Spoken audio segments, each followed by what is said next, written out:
Nació en Cacabelos. La historia de su vida le llevó a las Islas Canarias, a Holanda. Pero ha estado siempre marcada por el mundo de la enseñanza.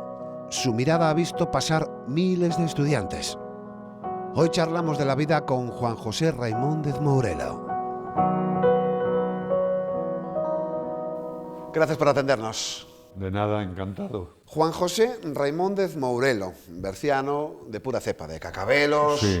Nacido en 1954 en la Villa del Cúa.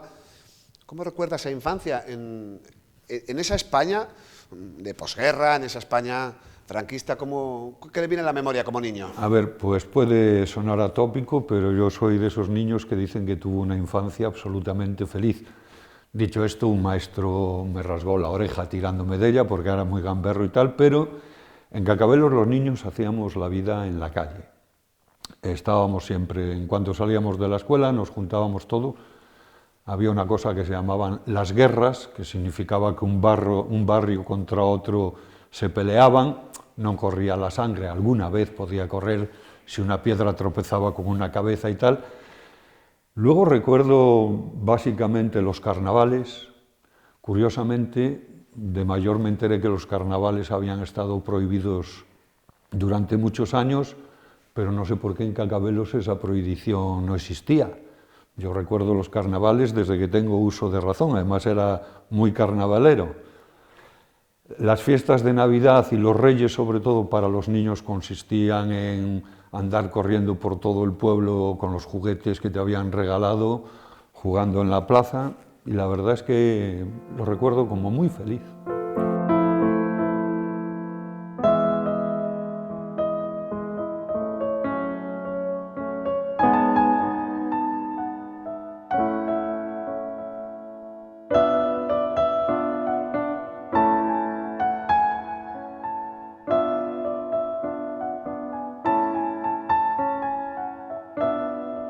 Después también en la educación, primero en la escuela de Cacabelos, pero a internados diversos, ¿no? Valencia de Don Juan, también aquí en Astorga, en el Bierzo.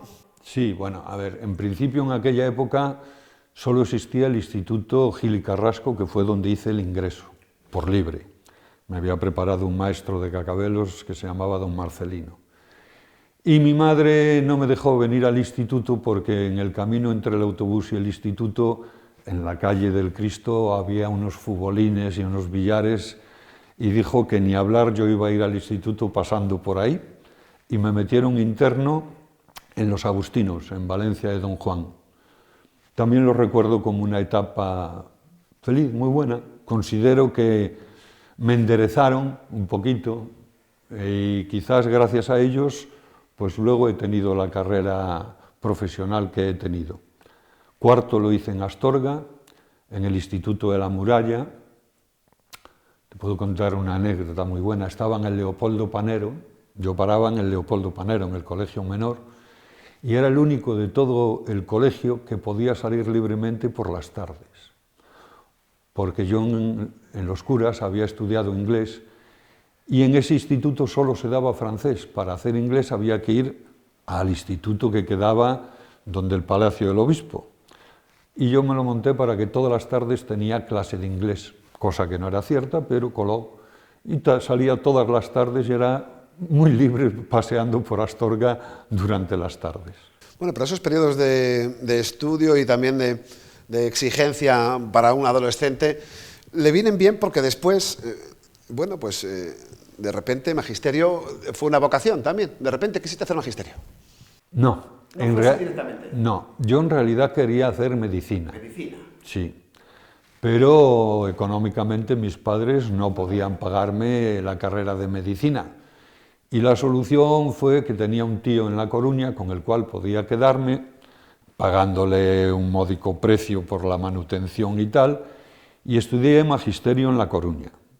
¿Principio de los años 70?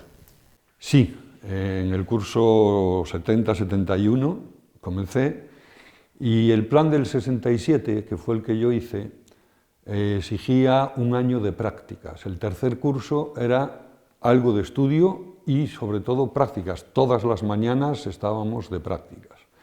Y ahí fue donde descubrí que realmente me gustaba dar clase. ¿La docencia? Sí.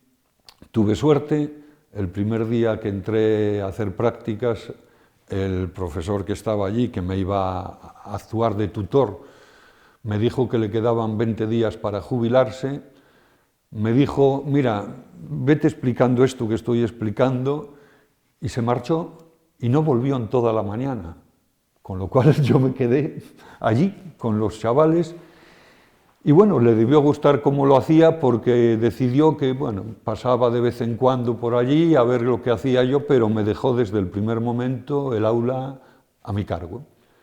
Y quizás fue por eso por lo que digo, bueno, sí, me gustaba, lo pasaba bien dando clase. El primer destino, después de la oposición en el 74, fue Castellanos de Cea, en Sahagún. Ese fue el primer destino de profesor. Sí, fue mi primer destino definitivo, sí, en el año 75. Antes había estado en San Pedro de Trones unos meses. De eso recuerdo el camino de tierra que había ahí y los camiones enormes bajando con rocas de las canteras que nos empujaban literalmente con el Dian 6 que tenía la directora, con la cual yo viajaba desde el puente Domingo Flórez. Y en Castellanos estuve hasta el día de la muerte de Franco. En realidad solo estuve de septiembre a noviembre. ¿Y cómo recuerdas ese día, el día de la muerte de Franco? ¿Cómo fue ese día? ¿Qué memoria tienes al respecto? Pues como si la estuviera viviendo ahora.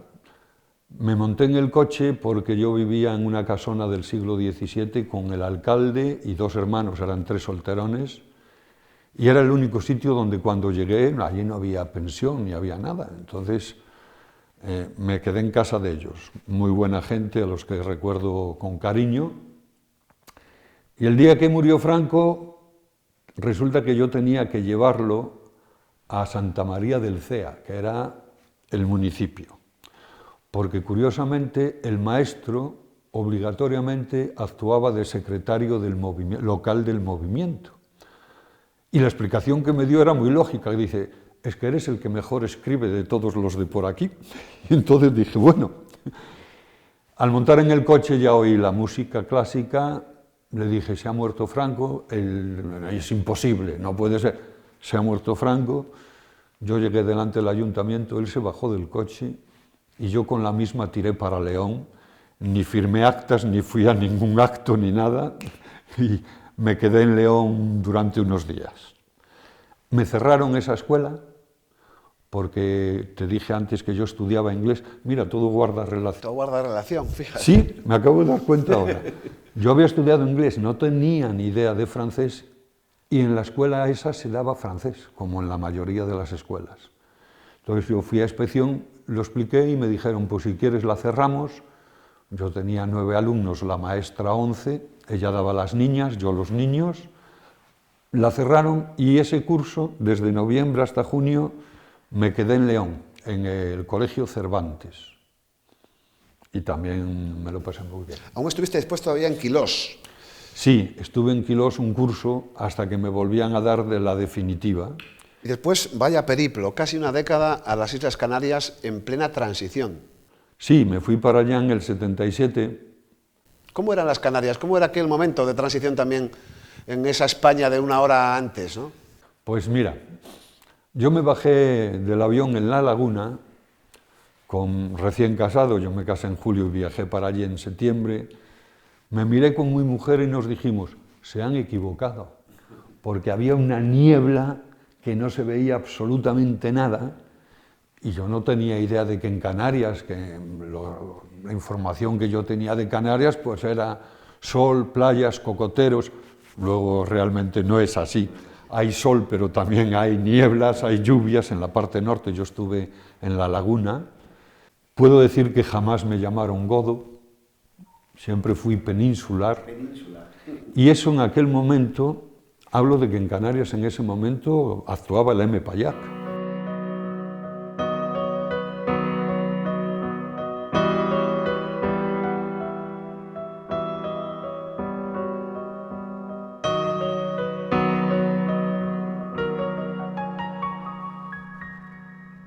Yo cuando entré en la Dirección Provincial de Tenerife me enteré que me habían dado tejina de guía de Isora y yo dije que yo no había pedido eso. Sacaron los papeles y el último número cambiaba respecto al que yo había pedido. Y yo, por lo que fuera, resulta que me había equivocado en ese número, con lo cual, teóricamente, me tenía que ir a Tejina de Guía de Isora. Entonces yo dije que no, porque en España los pueblos no tenían números, los pueblos tenían un nombre y un ayuntamiento. Bueno, entraron para adentro y curiosamente eso que lo había dicho porque se me ocurrió y para no quedar de tonto completamente, pues fue efectivo y me dijeron, pues tienes razón, no se puede considerar un error. Me ofrecieron quedarme en la dirección provincial, pero a mí me gustaba dar clase y dije que no. Y entonces me fui para el sur, cogí un apartamento en la playa Las Américas. De aquella estaba empezando la playa Las Américas. Sí, yo cuando voy ahora me parece imposible que de lo que era a lo que hay ahora. Es decir, ahora es como 15, 20 veces mayor. De aquella solo había unos bungalows y 2 edificios de apartamentos, La Ponderosa y Los Ágaves. En Los Ágaves yo alquilé un apartamento y estuve un año de vacaciones, allí en la playa Las Américas, daba clase por las mañanas y por la tarde me iba a las playas, muy bien, muy bien. Y la verdad es que le cogí mucho cariño a Canarias, pero llegó un momento en que eso que se llama el síndrome de la isla me empezó a afectar. Sí, realmente necesitaba mayor conexión, ¿no? Mayor conexión con la península. Para todo dependías de una planificación y de la disponibilidad de aviones. Señor Raimundo, fíjese, 8 años en las Islas Canarias. Necesitamos una conexión con la península, pero fíjate lo que es la vida, que aún te marchaste más de un lustro al extranjero, a Holanda. Sí. ¿Qué te llevó a Holanda? Literalmente, el entrar en la secretaría del colegio, y la secretaria estaba viendo una revista, me dice, anda, salieron las plazas en el extranjero. Yo en ese momento no sabía ni que había plazas en el extranjero. A ver, déjame ver. Decía anteriormente que yo estaba en una situación que ya me quería ir de Tenerife y eso de que pasa el tren, pegas un salto, te metes en un vagón y te vas para allá. Eché la solicitud, me hicieron una entrevista en Madrid. Yo había pedido Inglaterra antes que Holanda, pero el nivel de inglés que yo tenía para Inglaterra no me daba, no. Chapurreaba un poco de inglés, pero tengo que reconocer que no, como para ir a Inglaterra, pero me llamaron y me dijeron, si quieres irte a Holanda, puedes ir. Y dije que sí. Y allá me fui, 6 años, 4 como director, porque curiosamente el que estaba y el consejero de educación que estaba se fueron el segundo año que estaba yo allí y me dijeron que me quedara como director. Y también la verdad es que fui muy feliz, tan feliz que me vine de allá con una holandesa que hoy es mi mujer.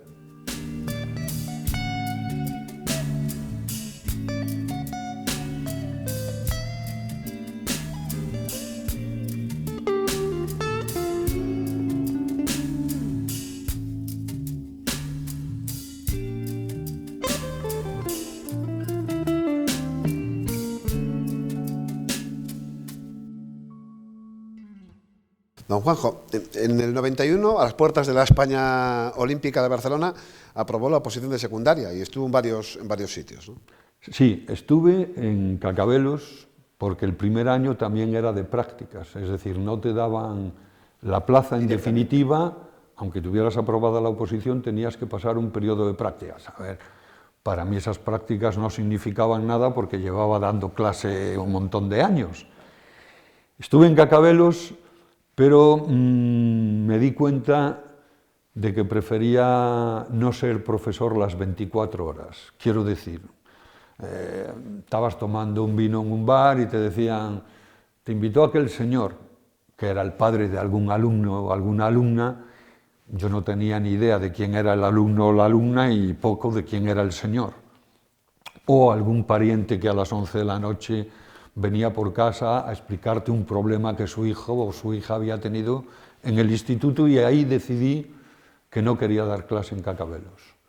Pedí el Álvaro de Mendaña y esta fue mi casa desde... Del 92 al 2014. Del 92... Aquí está el gran corazón Sí. Porque además el Álvaro de Mendaña fue, es y seguirá siendo una referencia educativa. De hecho, es el primero bilingüe, comentábamos antes de comenzar, que no es un mérito pequeño. Pero ¿cómo se lo encontró en los 90?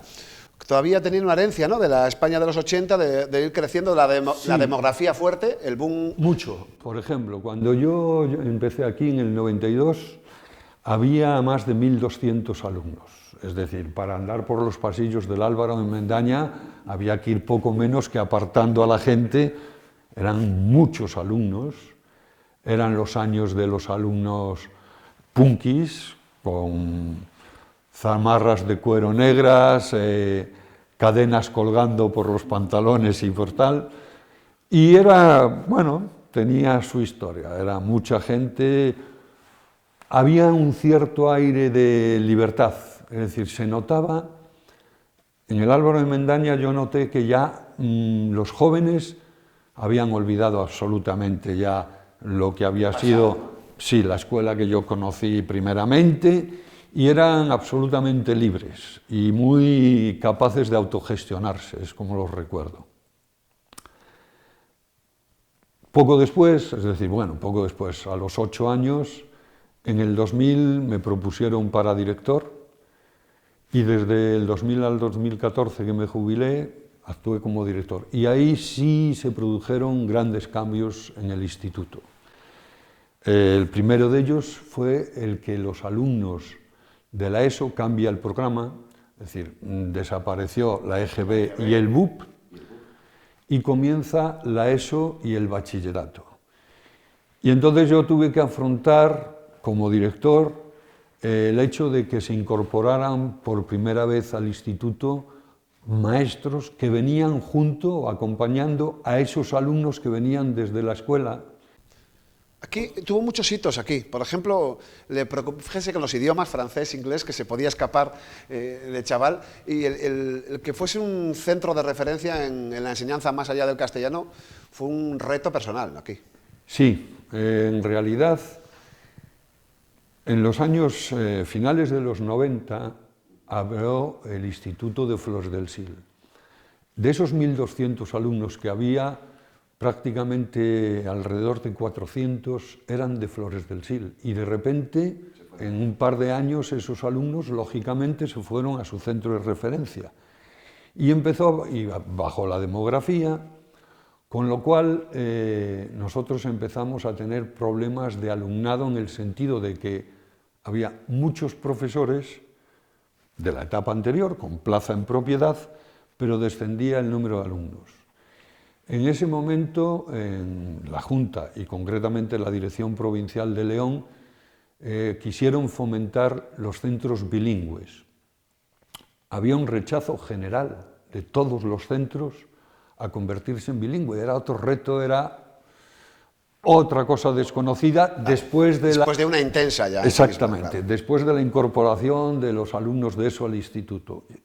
En este centro también había una gran oposición, pero el equipo directivo y algunos profesores que nos apoyaban decidimos echarnos de cabeza y aprovechar el bilingüismo como motivo de lanzamiento del centro y de recuperación de alumnos. Y además pensábamos, como luego se ha demostrado que así era, que vendría un tipo de alumno realmente interesado en el estudio, en la enseñanza. En aquellos momentos, al estar la ESO, que era obligatoria, había mucho alumno que no tenía ningún interés en estudiar. Cuando hablabas con ellos te decían, yo estoy aquí porque me obligan, no porque quisieran estudiar. Y también fue una manera, digamos, de cambiar el tipo de alumnado. Y sucedió. Dejó de perderse alumnado, se estabilizó. Hay otro factor también. Literalmente, este centro está rodeado de centros de enseñanza privada, cosa que no le ocurre ni al Gil y Carrasco ni a Flores del Sil. Y en ese momento la competencia era muy fuerte. También fue cuando se promocionó la enseñanza concertada. Entonces tuvimos que lanzarnos a eso. Y, bueno, lo conseguimos. con la participación además entusiasma de algunos de esos maestros que se habían incorporado al instituto, que desde el primer momento también supieron ver que una manera de integrarse era participar en el centro bilingüe. Señor Raimóndez, la enseñanza pública, que ha sido el corazón de las generaciones de todo el país, que usted ha conocido ya desde los años 70, ¿qué augurios tiene usted después de tantísima experiencia, ¿no?, sobre la enseñanza pública y sobre su papel trascendental? Porque la pública es a la que todo el mundo tiene derecho, ¿no? Tal como está ahora la situación, a ver, yo lógicamente soy un defensor de la enseñanza pública. Yo soy un defensor de que la única manera de que un pueblo salga adelante es que todos o la inmensa mayoría de su población tenga un buen nivel de enseñanza. No estoy en contra de la enseñanza privada, ni en contra de la concertada.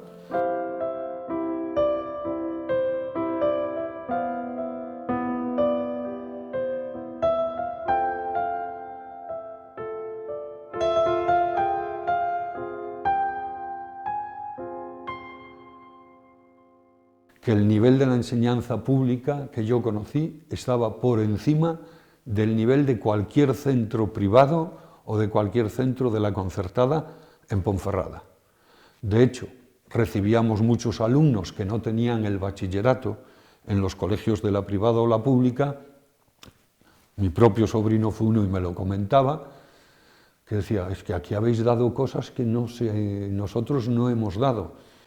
Y normalmente venían con unas notas iguales o más altas, pero unos conocimientos iguales o un poco inferiores. Y por último, don Juan José Raimóndez Mourelo, ver crecer a las personas, enseñarles cómo entender el mundo, la comprensión del mundo, casi nada, ¿no? Es casi la magia entre el desconocimiento y salir adelante. ¿Qué le puede decir a las nuevas generaciones sobre la vida y sobre estos conceptos como el esfuerzo, el respeto, para salir adelante, ser un ciudadano, bueno, tan respetable como que respeta a los demás y tener una proyección en la existencia, ¿no? Parece que la juventud ahora, con esta era de las nuevas tecnologías, tiene una mayor dispersión a la hora de pensar qué quiere y qué puede ser, ¿no? La oferta es tan inmensa que parece que en el corazón de los jóvenes también hay dificultades a la hora de elegir, ¿no? Bueno, a ver, cuando yo era un adolescente nos empezamos a dejar el pelo largo y a mí en mi pueblo las amigas de mi madre y las amigas de mi abuela por la calle me decían, quítate esas greñas, ¿dónde vas con esas pintas? Yo ahora me veo un poco como esas amigas de mi madre y de mi abuela, es decir, los miro y me doy cuenta de que han cambiado y hacen muy bien. Yo lo que creo es que esta juventud se corresponde con los tiempos que están viviendo, que no son los nuestros, que no los podremos medir.